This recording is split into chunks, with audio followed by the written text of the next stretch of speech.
The Voices, another episode, Dominican Voices of Now. This is the podcast we created just to put the spotlight in amazing Dominicans doing a great job representing us around the world. They doing it in arts, in literature, politics, of course, in fashion and food. Yes, and food. Because today our guest is Daniela Senor, and of course she's from the Dominican Republic, and she's the co-founder of the coffee chain Cafe Colada shop in Washington D.C.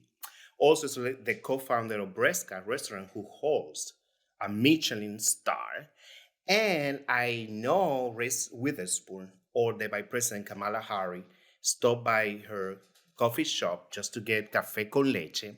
If you think this is not enough, also she just last March was named one of the 80s chefs who are part of the diplomatic corps of the United States to represent food and culture around the world and also in the United States. I want to welcome you, Daniela. I am so excited when I read things like this introduction. I get my good spoon. Thank you so much, Carlos, for having me. It's really my pleasure. It's How are seriously an you? honor to be here. How are you? I'm good. Keeping busy, busy, but definitely good. Busy is good. I don't like quiet. I've been reading many books and watching many documentaries, but your story is quite interesting. So I want to start when you were 12, 13 in the Dominican Republic. Is that true? You run your own bakery? Yeah, so I had my own bakery out of my house. So I remember I asked my mom for a couple $100, and she was like, "You're crazy," and I was like, "Mom, I'm gonna pay you back." That was not my first entrepreneurial venture. I think I started my first business when I was in second grade. So like my mom knew I had this very entrepreneurial spirit. And I was like, I promise I'm gonna pay you back. If not, I'll do all the chores that you asked me to. Like, and so she did. And I ordered all these like bakery boxes. There were small boxes, like petit four boxes, and I designed my own brochures, and it was called Bake Specially for You, and my own little stickers. And I basically baked all these little small sample size desserts and put them in these little boxes with my sticker, with my name, and obviously my phone number, and the little brochure tied up. And the next day, I started giving them to everyone that I knew. My mom worked at a bank. I went to the bank, gave them to everyone, to my neighbors, went to like my um, aunt's house and like all her neighbors, basically everyone that I knew. I think I did 110 boxes. And the next day, this Oh my phone God. started ringing. So phone started ringing, and I had orders and a lot of orders. So that evolved, and within a few months, I had actually 6 employees. I had to buy a new oven, like I No. couldn't keep up.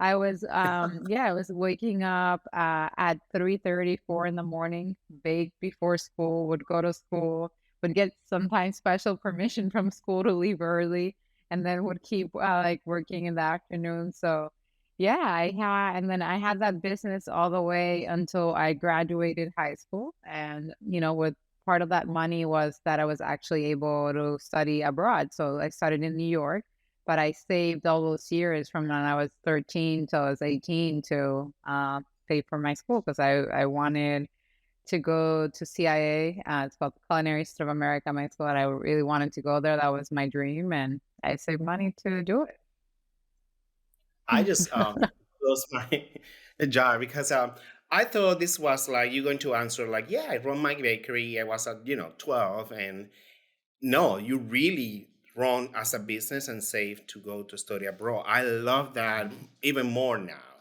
So, at what age you recall thinking like, you know what, I like baking, I like cooking. I think so. This is my calling in life, and I will pursue it. So I've always been very determined, I think since I was very, very little. But I first wanted to be a lawyer. I guess that goes to the determination, right? I have a few family members that are lawyers. I remember I'm like, I want to be a lawyer, I want to be a lawyer. And at one point, when I think when I was 10, my grandmother actually got sick, and I used to cook with her a lot.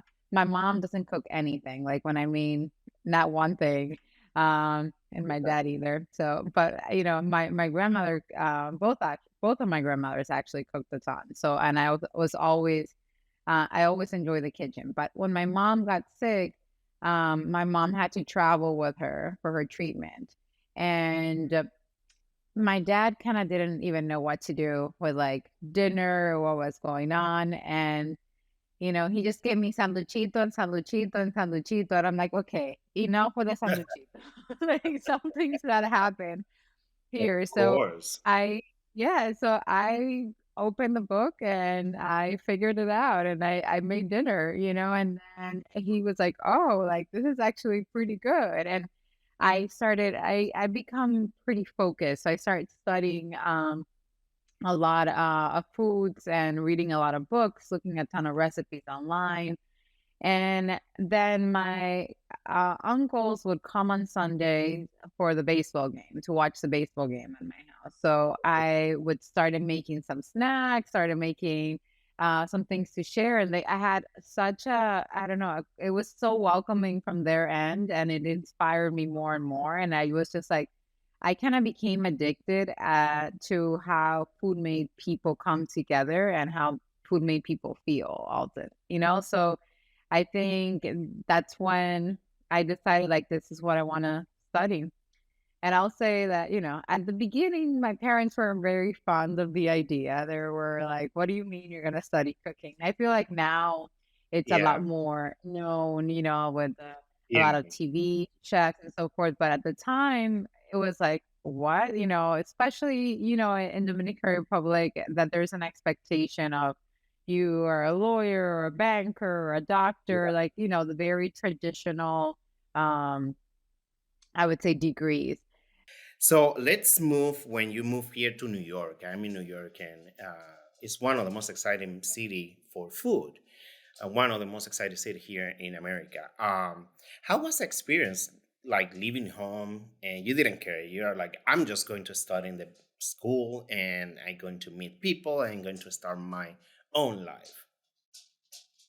I wouldn't say I didn't care. Like, well, maybe when I was like planning it, but I think, when I got there, it was hard. It was hard. I think being away from my family, being in the cold, I'm still not fond of the cold. Been now here a long time, but I still don't like the cold. I'm a Caribeña at the heart. So, um, it was a little bit hard, just change of food, change of people, change of customs. And I wasn't in New York City where there's a lot of Dominicans. I was in upstate, and there was like Okay, in my school, I think I knew one. Yeah, so I was a little bit different. I did live in New York City during my internship and externship, and then afterwards I worked there as well. But during school, like when I went to school, I was kind of in a little island. great. So I read you are in DC and you couldn't find Caribbean food. And also I read you say, and I think this is really touched me because it's my feeling. I've been living in New York for 11 years. Uh, and you say you want to change the perception people has about our culture. I totally get you because it's my own model too. I'm an entrepreneur too. I had business here in the city. Same you are talking about. But let's explain to people what's the perception other you know Americans or people who live in this country have about us Dominicans. Well, I'm gonna go a little bit beyond Dominicans, but I'm gonna generalize it a little bit because a lot. Let's start with the fact that a lot of people don't even know where Dominican Republic is. I think it's gotten better with tourism in the recent years. That it's uptick. Tourism to Punta Cana, about like that has helped, but we're talking at this point.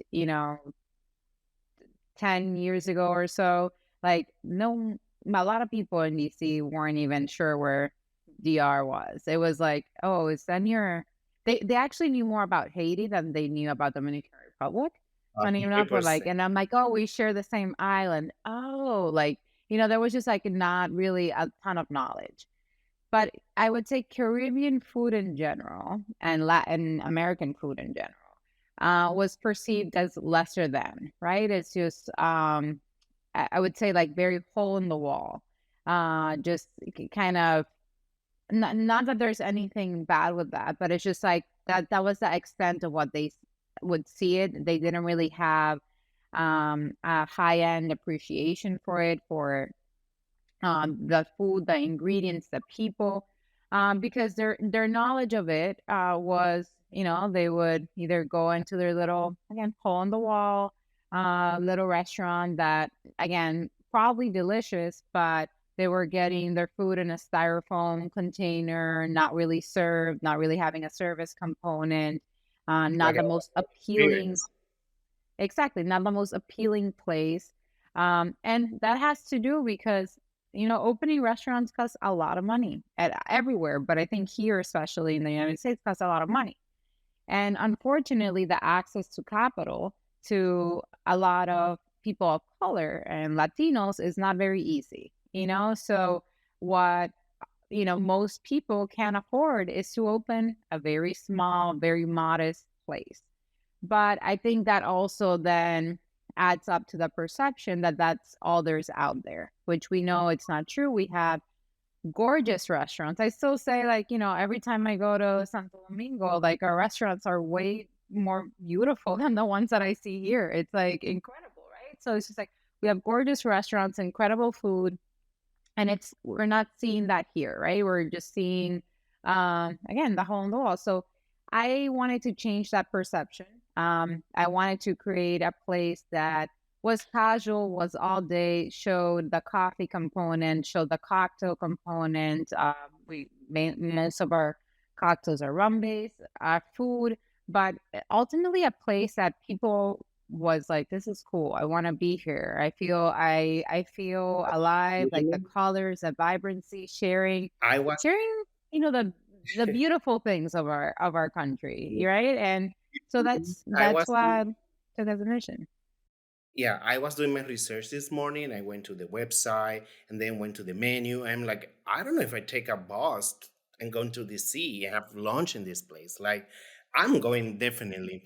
But this is so great because, this is the story behind people, especially our Latin American people doesn't live here in the state, doesn't know about how difficult be a minority, which Latinos, we are a minority, but the biggest of them, to get funding, to get, because I've been there and I've been doing business too, or black people, it's still like 1%, I think so. So let's talk about you being selected one of the 80 chef to be part of the diplomatic corps of United States. How that happened, and explain to us what a chef do. What is your job as a chef of the diplomatic corps of United States? Yeah, well, so, obviously incredibly honored to have been chosen to represent the United States in this. I think part of the mission was to,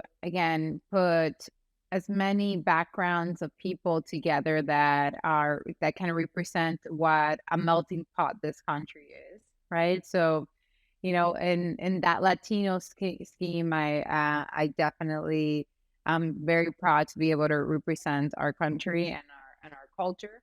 Um, how exactly I got chosen, I'm not sure. It was kind of one of those things that I just, got an invitation and I was like, oh, okay, yes, So, um, I'm very excited to be a part of that. So our mission is to ultimately, bring people together and in a way solve world conflicts through food. People talk and understand each other through food. It's kind of a common language. So Yeah. it's anywhere from participating in cooking and state dinners to hosting international diplomats to going to those countries as well and like showcasing food just again as a diplomatic treat, right? It's as a way of being like, "Hey, like, I'm bringing you this beautiful plate," like, and it becomes a conversation starter, kinda the guards come down. So, I think it's an incredible, initiative from the State Department that, I'm very glad that they have brought back and definitely very honored to be a part of. I'm so glad I had this opportunity to interview you and then get ready for um, do it. And I never heard about that, such a thing. And yeah, that's the thing when you find out and it's like, you know what, this country is worth it. Like there are, as everybody in the world, bad and good things, but when you read things like that, especially in Bola Dominican like you're like, oh wow, that's great, that's great. Daniela, let's talk about a little bit mental health in the food industry. And I know people will say like, Boris, mental health in every industry, but to me, you chefs are like an artist, a rock star. You have the pressure to keep the Michelin star, they keep the good reviews, and that can play a really big toll in your mental health. Do you think well, everybody knows the story about Anthony Bourdain? So do you think the world is changing? That world is changing, or still there? That doesn't mean you are going to into that rap, but it's still like that. It's a very difficult industry. It's a lot of, very long hours. You are most of the time working when others are celebrating, if you think about it, right? So a lot of the holidays, a lot of the weekends when most people are enjoying, there is a whole group of people that are allowing that to happen, right? It's very long hours, it's late night hours that kind of turn into, at times dangerous situations if you don't know how to like manage it, right? I think you have to be clear with boundaries and understand like there is still, I would say, a lot that happens in the hospitality industry that is not the best thing for mental health. There's a lot of drinking going on, there's a lot of drugs that happen, but I think it's working for the right companies that prioritize mental health, that Yeah. prioritize not overworking people. And I don't think that they do it. And listen, I say prioritize because I don't mean that they are doing it on purpose. It is just very hard to run. We are in an Yeah. industry that we're constantly short staffed.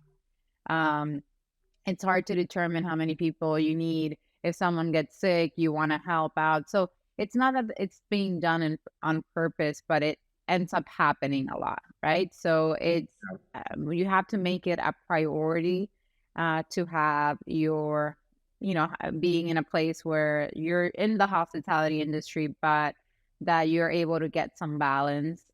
Okay. I have a few questions here. So, who inspired you to become a chef? Like, what chef and when? You were a kid, or what was that person you say, like, I want to be like him or her? So funny enough, I used to watch a lot Jose Andres on TV, and I really Oh, like this show.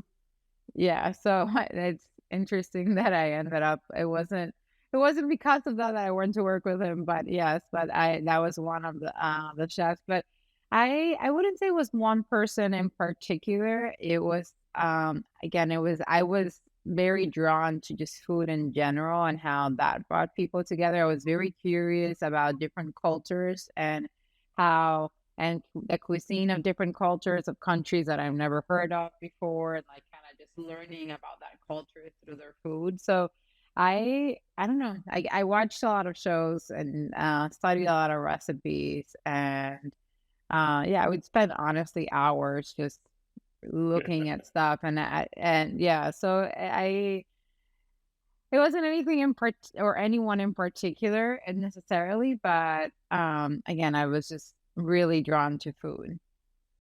great.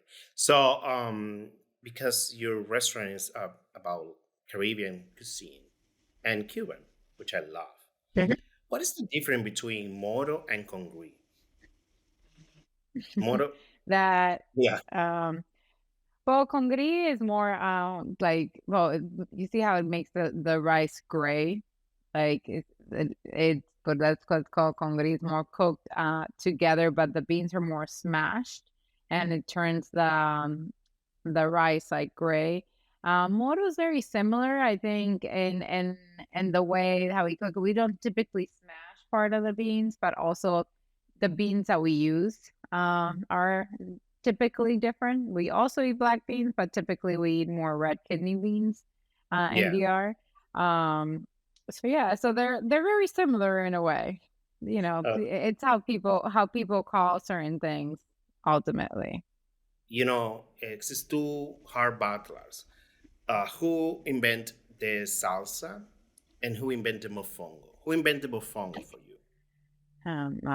Dominicans, don't get me fighting with the Puerto Ricans here, okay? Like, don't get me fighting. But the thing is that Cuba, Puerto Rico, Dominican Republic, we all have very similar native ingredients, right? So we have three islands that are neighboring, are growing the same things, and ultimately we're all colonized by the Spanish, right? So, which we're also bringing in, their influence, obviously, of and foods as well. So I think we have like the same baseline.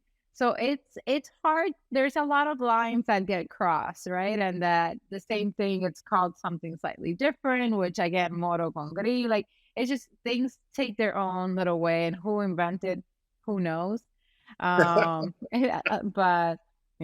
gonna call the Dominican flag on that one. Okay. So, do you ever will consider it to put in the dessert menu habichuelas con dulce? Absolutely, I would certainly consider it. Yeah, I actually, I definitely wanna do that soon. Maybe next year for Semana I Santa. really was. Yeah. So everybody's listening or watching to us. This is the way you learn through a school experience and come to the ground, the battleground. Like, because if you are in the Dominican, exactly, you don't need to explain things. So your creativity doesn't need to travel or go farther. How I introduce this to people. So this is the magic to emigrate. Also, something I have to say, I always say, like, we are so fortunate. We know this culture, we get involved, but also we know ours. So it's not that fascinating, Daniela. I feel like no talking about like superior, but it's like we know Cher, but we know Fefita La Grande. So to me, is fascinated. Yeah, no, I agree. And we have to. I think one thing that has also happened, and I know it happened with me, when I was living there in Dominican Republic and growing up, I wouldn't necessarily at the time embrace what was ours, right? I always had a feeling that, what was from the States was better, or what was, from Europe was better. And then, after being here a while, I'm like, wait a minute, like I've been so focused on learning all these European foods, European and European fine dining restaurants. And not that there's anything bad with that, but it's just like there was just very much a need to go back and put, what's ours like forward, right? And also appreciate the amazing ingredients and foods and that we have on, our culture. It's just like it's equally, if not better in my eyes. So I think Yeah, we have a responsibility as Dominicans and as Latinos and people from the Caribbean to value and give more value. Because, Carlos, I want to take the opportunity to say this. Sometimes you'll see that we are the first ones that put our culture down. So if we don't appreciate ourselves, no one will.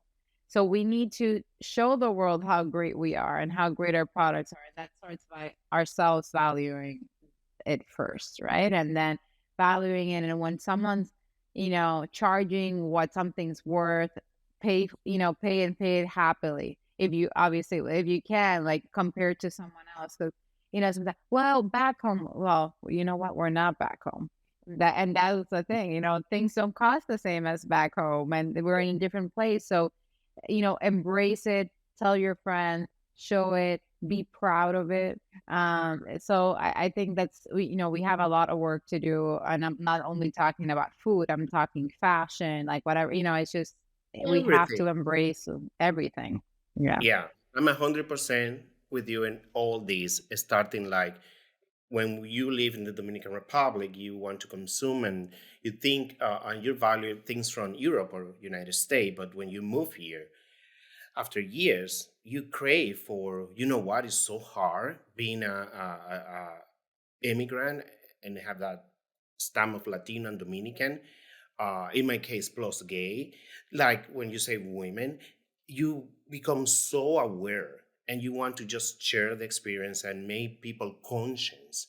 You know what? We have to support each other. We have to like come together and just cheer up each other. Yeah. I love this conversation. I cannot wait to go to DC. Um, question: coming to have Colada shop in New York? Is coming to New York? maybe I hope so. I'm never gonna say no to that. So yeah, we're exploring new markets right now, and New York is definitely a viable option. But I have to follow. I follow my gut. I follow also data and see not only where we're wanted, valued, but where it's a smart business decision, right? 100%, 100%. So, Oh, Daniela, so great New talking to York, you. New York is one of my favorite places in the world. So I hope so. So we're here to help. Any introduction? I have to say to you, I recently just moved to Brooklyn after like 11 years in Manhattan. I'm in love, and I have to say, Brooklyniers, they support everything is made in Brooklyn. I'm in love with that. Back to the conversation of we have to support each other, Latin people. You go and you find years, and even they are making here Amaro de Angostura in Brooklyn, Campari from Brooklyn. And you go to restaurant That's bars, online.